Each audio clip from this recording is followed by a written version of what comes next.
아멘. 아멘. 감사합니다. 오늘 하나님이 주시는 말씀은 요한복음 21장입니다. 요한복음 21장입니다.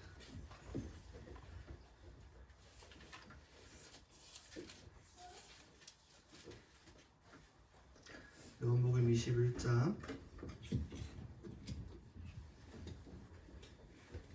1절부터 14절까지 말씀을 교독하도록 하겠습니다.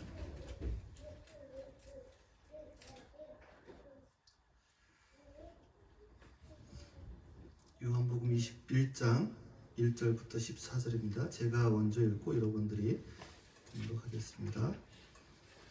그 뒤에 예수께서 디베랴 바다에서 다시 제자들에게 자기를 나타내셨는데 그가 나타나신 경위는 이러하다.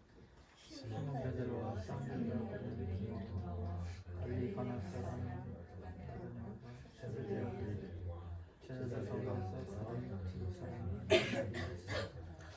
시몬 베드로가 그들에게 말하기를 나는 고기를 잡으러 가겠소 하니 그들이 우리도 함께 가겠소 하고 말하였다.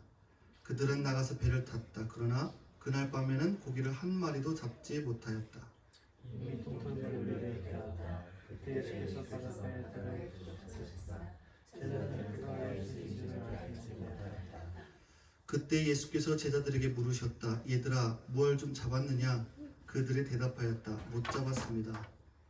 예수께서 그들에게 말씀하셨다. 그들을 떼어오는 후에 던져라. 그리하면 잡을 것이다.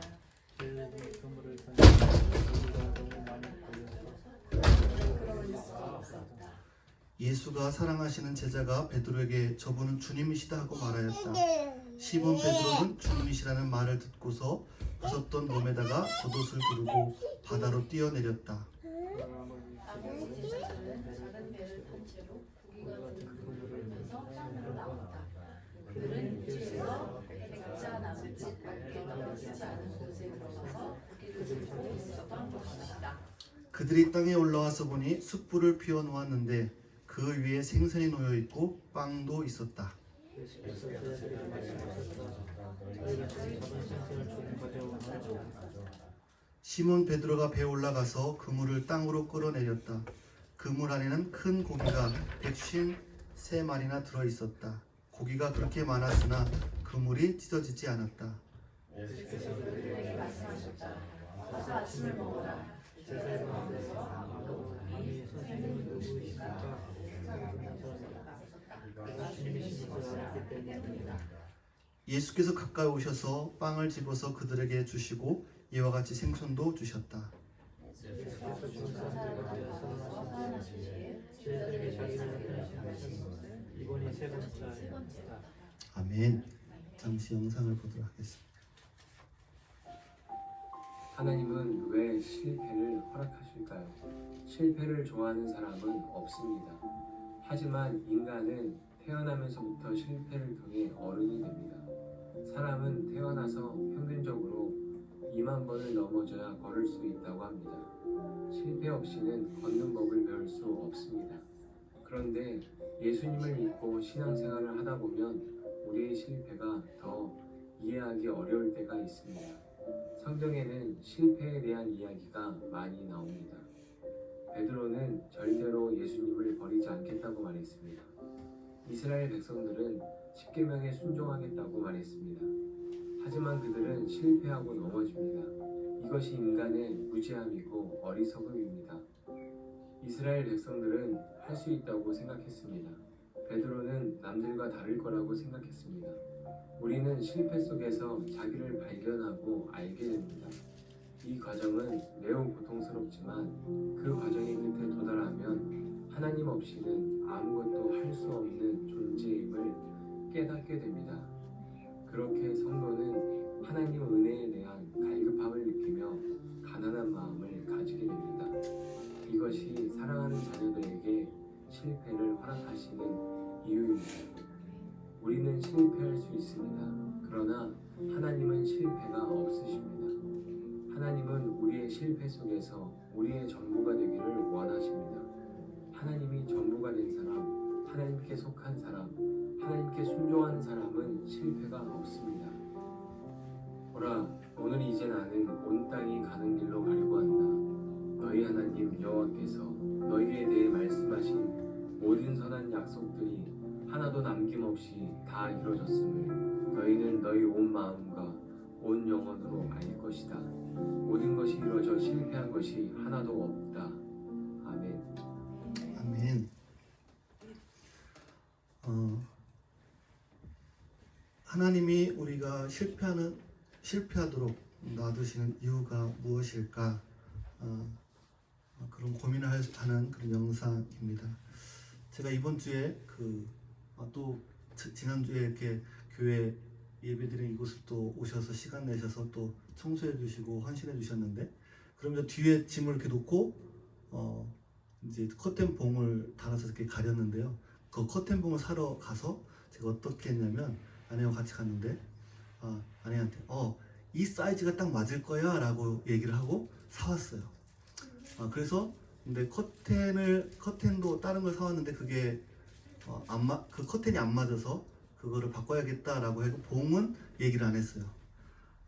집에 와서 이렇게 보니까 봉이 다르더라고요. 제가 분명히 이 사이즈가 맞다라고 했는데 와서 해보니까 틀리더라고요. 그래서 아내 몰래 얘기 안 하고 가서 봉도 바꾸고 커튼도 바꾸고 그렇게 이번 주에 왔어요. 그러면서 오늘 말씀을 묵상하면서 내가 우기면 안 되는데 이게 참 연약한 존재구나, 그런 것들을 깨닫게 됐어요. 오늘 이 말씀 묵상하면서 더 그게 느껴지더라고요. 내가 잘못했구나라는 것을 고백할 수밖에 없었던 사건이죠. 영상에서도 봤듯이 이 베드로는 예수님을 3번이나 부인하고 마지막에는 저주까지 했던 사람이었어요. 그것 때문에 예수님의 부활을 목격하고 또 부활의 주님을 만났음에도 불구하고 베드로는 어디로 가요? 고기 잡으러 돌아가는 걸 보게 됩니다. 21장이 이제 요한복음의 마지막 장이에요. 이제 1장부터 쭉 왔는데요. 오늘 본 말씀 중에 그 1절부터 14절까지 말씀 중에 마지막에 보면 제자들에게 자기를 나타낸 것은 이번이 3번째였다라고 말씀하고 있습니다. 예수님 부활하시고 처음에 보여주셨고 또 2번째 보여주시고 3번째 보여주시는 거죠. 예수님을 봤음에도 불구하고 제자들이 고기 잡으러 갔던 거예요. 나는 고기 잡으러 가겠소, 우리도 함께 가겠소 하고 제자들이 갔던 거예요. 그런데 한 마리도 잡지 못했습니다. 이렇게 해도 실패하고 저렇게 해도 실패하는 사람이 베드로였어요. 그런데 그런 베드로를 주님이 다시 잡아주셔서 성도들을 맡기고 또 교회를 맡기시는 것을 보게 됩니다. 베드로를 회복시켜 주시는 것을 보게 됩니다. 왜 예수님이 이 베드로를 택하셨을까? 왜 실패했던 이 베드로를 주님이 선택하셨을까? 예수님의 사랑이 많으셔서 실패한 이 베드로를 불쌍히 여겨서 그를 선택한 것이 아니라 이 베드로가 실패했기 때문에, 실패자이기 때문에 주님이 그를 다시 불러주신 거예요. 무슨 말이냐면, 하나님 앞에서 내가 실패자라는 것을 깨닫지 못하면 끊임없이 내 노력, 내 의지, 지혜를 의지하게 될 수밖에 없는 거예요. 여러분, 베드로도 예수님 앞에서 호언장담했던 때가 있었어요. 예수님이 십자가의 길을 간다고 했을 때, 너희들이 다 나를 버린다고 하셨을 때 베드로는 다 사람들이 주님을 버려도 저는 죽을지언정 주님을 버리지 않겠습니다라고 호언장담했던 사람이었어요. 제가 이 사이즈가 맞다라고 호언장담했지만 틀렸던 것처럼 내가 정말 절대로 주님을 배신하지 않을 거라고 확신했던 사람이 베드로였어요. 물론 그 당시 이 베드로는 진심이었겠죠. 그런데 주님은 그런 베드로를 쓰시지 못했어요. 왜요? 그의 자신의 열정, 자신의 결심, 자신의 노력 가운데 뭘 하려고 하는 사람은 하나님의 은혜의 통로가 될 수 없기 때문에 그렇습니다. 지금 베드로는 완전한 실패자예요. 스스로 무엇을 해보겠다라고 조금도 생각할 수 없는 그런 실패자였어요. 그래서 주님이 베드로를 다시 부르시는 겁니다. 이제는 전적으로 주님을 의지하는, 어떤 것을 결정할 때 주님께 물어보고, 작은 것 사소한 것이라도 하나님께 물어보고 주님께 물어보고 움직일 수 있는 사람이 되었던 것을 보게 됩니다. 여러분, 우리가 정말 실패자, 정말 절망하지 않으면 하나님의 말씀을 믿고 순종하기가 어렵습니다. 왜냐하면 끝까지 내 생각으로 판단을 하는 거예요. 말씀을 판단하고 사람들을 판단합니다.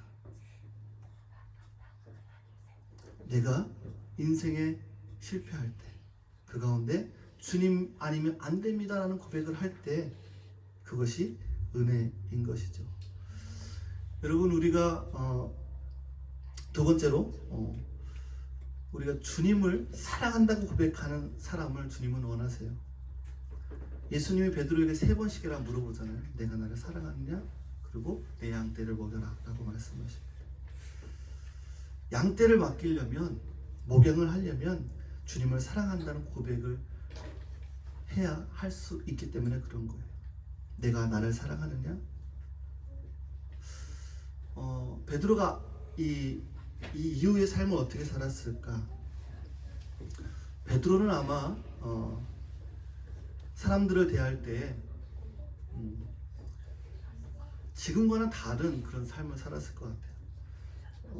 그것을 우리가 알 수 있는 게 베드로전서를 보면 알 수가 있어요. 제가 한번 읽어드릴게요. 베드로전서 3장 8절 9절 말씀에 보면 이렇게 기록을 하고 있습니다. 베드로가 뭐라고 했냐면, 마지막으로 말합니다. 여러분은 모두 한 마음을 품으며 서로 동정하며 서로 사랑하며 자비로우며 겸손하십시오. 악을 악으로 갚거나 모욕을 모욕으로 갚지 말고 복을 빌어 주십시오. 여러분으로 하여금 복을 상속받게 하시려고 하나님께서 여러분을 부르셨습니다. 그리고 4장에 넘어가면 7절 8절에 이렇게 기록되어 있어요. 만물의 마지막이 가까이 왔습니다. 그러므로 정신을 차리고 삼가 조심하여 기도하십시오. 무엇보다도 먼저 서로 뜨겁게 사랑하십시오. 사랑은 허다한 죄를 덮어줍니다. 베드로는 이 자신의 실패한 모습 가운데서도 주님이 찾아와 주시고 회복시켜 주신 뒤에 그는 사랑의 사람이 되었던 것이죠. 더 이상 사람들을 판단하거나 정죄하지 않았습니다. 정말 사람을 용서하고 사랑하는 사람이 되었던 것을 보게 됩니다. 우리에게도 주님이 원하시는 것은 너무나도 간단한 거예요. 뭐예요? 사랑하라라는 거예요. 그러니까 은혜인 겁니다. 여러분, 하나님이 우리에게 어떤 자격이나 능력을 원하지 않으세요. 성경을 얼마나 많이 읽고 성경을 얼마나 많이 암송하고 있고 너의 지식이 얼마나 뛰어나느냐, 네가 어떤 능력을 가지고 있느냐, 그것을 주님이 원하시는 게 아니다라는 거예요. 정말 하나님의 일을 하는 데 있어서 교회가 존재하는 이유 중 또 하나님의 일을 하는 데 있어서 가장 중요한 자격은 진짜 사람을 사랑하느냐라는 거예요. 그런데 그 사랑이 어디서 나오느냐? 그것은 주님을 향한 사랑으로부터 나오는 거예요. 우리 인생 가운데 정말 힘든 일들이 많이 있죠. 그 중에서도 어떻게 보면 사람 관계가 가장 힘든 것 같아요. 질병도 힘든 일이죠. 가난도 힘든 일이고, 또 실패도 극복하기 어려운 그런 쉽지 않지만, 가장 사람들이 힘들어하는 것 중에 하나가 뭐냐면 사람 관계이죠. 그런데 주님이 사람들을 맡겨주셨어요. 내 양을, 어린 양을 먹이라. 그러면서 주님이 뭐라고 하셨어요? 네 아내를 사랑해라. 네 남편을 사랑해. 네 자녀를 사랑해. 교인을 사랑해. 라고 물으시는 것이 아니라 나를 사랑하느냐라고 물으시는 거예요. 주님을 사랑한다라고 하는 고백은 당연한 것이죠. 그런데 그 고백이 나오면 그동안 내가 할 수 없을 것 같던 일들을 할 수 있게 된다라는 거예요. 내가 예수님을 사랑한다라고 고백했을 때 그 고백은요, 인격적으로 주님과의 만남을 통해서 또 주님과의 친밀한 관계 속에서 나올 수밖에 없는 고백인 거죠. 여러분, 사랑이 뭐예요? 사랑하면 사랑한다는 게 뭐예요? 가까워져야 되고, 또 가까워지면 자주 만나고 싶고 보고 싶고 함께 하고 싶은 것이 사랑한다라는 거잖아요. 주님을 사랑한다라고 고백하는 것은 주님과 함께 하고 있는 거예요. 그래서 친밀한 관계가 있다라는 거죠. 그 고백이 있을 때 여러분, 우리는 내가 할 수 없는 사랑을 하는 거예요. 남편을 사랑하고 아내를 사랑하고 자녀를 사랑하고 이웃을 사랑하게 되는 거죠. 이 요한은 보면 이 예수님의 어머니를 마지막에 이렇게 맡긴 제자가 있어요. 누구죠? 요한입니다. 요한에게 예수님이 승천하시기 전에 나의 어머니를 부탁했죠. 그 요한, 여러분, 요한은 어떤 사람이었습니까? 우레 사람이라는 그런 별명을 가질 정도로 정말 성격이 굉장한 사람이었죠. 그런데 그가 어떤 사람으로 바뀌었어요? 사랑의 사도로 바뀐 것을 보게 됩니다. 주님이 원하시는 것은 바로 이 사랑인 것을 알게 되는 거죠. 세 번째로, 내 마음대로 하려는 생각을 내려놔야 되는 것이죠. 마음에 드는 사람, 마음에 드는 환경, 마음에 드는 일을 하면서 사는 사람이 얼마나 많이 있을까요? 우리 삶 자체가 마음대로 살 수 있는 삶이 아니다라는 거예요. 오늘 본문 말씀에 읽진 않았지만 18절에 뭐라고 되어 있냐면, 예수님이 베드로에게 이렇게 말씀하세요. 내가 진정으로 내게 말한다. 내가 젊어서는 스스로 띠를 띠고 내가 가고 싶은 곳을 다녔으나 내가 늙어서는 남들이 내 팔을 벌릴 것이고 너를 묶어서 내가 바라지 않는 곳으로 너를 끌고 갈 것이다. 젊어서는 내 마음대로 살고 싶은 마음들이 크죠. 그런데 실제로 여러분, 자신의 마음대로 사라지는 사람이 얼마나 됩니까? 문제는 그 문제를 어떻게 받아들이냐라는 거예요. 내 마음대로 살지 못하는 인생, 그 인생을 우리가 인정하고 주님이 이끄시는 대로 살아가는 것이 참된 삶이다라는 것을 받아들이는 거죠. 근데 베드로는 예수님이 이 말씀을 하셨을 때 이 말씀을 제대로 받지 못했던 것 같아요.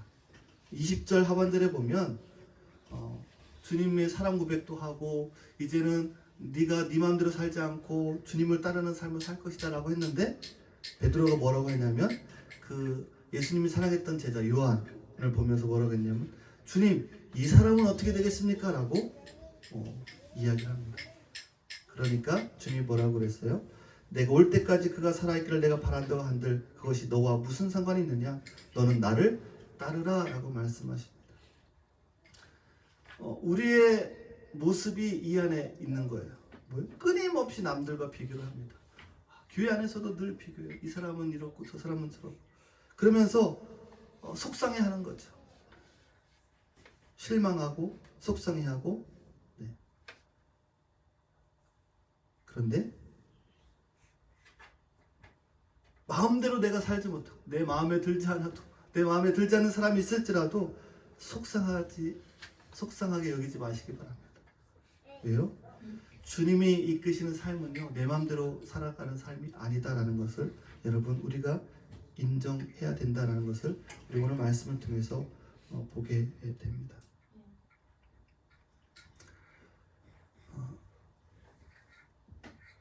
그것이 너와 무슨 상관이 있느냐? 그리고 너는 나를 따르라. 우리가 해야 될 것은요, 하나님을 바라보고 주님을 따르는 것이 우리의 삶이다라는 거예요. 하나님과 가까이 하고 하나님의 말씀, 하나님을 사랑한다는 것, 주님을 사랑한다는 것은 이 하나님의 말씀과 가까이 하는 거죠. 주님이 우리에게 다른 어떤 능력을 요구하시는 것이 아니라 주님이 사랑하기 원하십니다. 내가 주님을 얼마나 사랑하고, 우리가 교회에서 어떤 사역들을 하고 뭐 어떤 봉사를 하고 가장 중요한 게 뭐냐면 주님을 내가 얼마나 사랑하느냐. 거기서부터 출발을 해야 하는 거지. 내 능력이 있어서 하는 게 아니다라는 거예요. 내 계획대로 이렇게 하면 이렇게 되겠지가 아니라 내 마음에 들지 않아도 내가 원하지 않아도 하나님이 인도하시는 대로 우리는 걸어가는 것이 바로 우리의 삶이다라는 거예요. 여러분 21장 말씀에 쭉 묵상하면서 제가 정말 마음에 와닿던 한 단어가 있어요. 그건 뭐냐면 다시라는 단어예요. 다시. 우리는요 때로는 넘어질 때가 너무 많잖아요. 그런데 다시 주님이 자기를 나타내셨다라고 기록을 하고 있어요.